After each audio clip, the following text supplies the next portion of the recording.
9 ఏళ్ళు నడిచిన కరెంటు ఇయ్యలేదు, 6 ఏళ్ళు నడిచిన నల్లా నీళ్ళు ఇయ్యలేదు, రైతులను కాపాడే పరిస్థితి లేదు, రైతు బంధించే పరిస్థితి లేదు. ఈ విధంగా మళ్ళా మొదటికి తెస్తా ఉన్నారు. ఎన్ని మాటలు మాట్లాడిను. కళ్యాణ లక్ష్మి ₹1,00,000 కాదు, తులం బంగారం ఇస్తాం. ఇచ్చిన రాయనన్న ఒకింటికన్నా వచ్చిందా తులం బంగారం? మరి ఇట్లే కూర్చుందామా? నేను ఎక్కువ గంటల పొట్టలు ఉపన్యాసం చెప్పా, 10 నిమిషాల్లో ముగించుదాం. ఏం జరుగుతుందో ఒకసారి ఆలోచన చేయండి.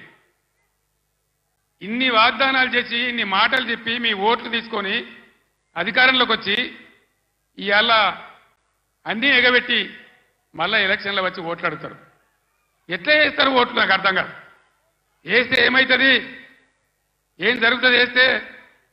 మేము ఎన్ని చెప్పి ఎన్ని అబద్ధాలు చెప్పినా మళ్ళా మాకే గుద్దిండ్రని ఆయనతో ఏం లేకుంటే ఎగబెడతారు.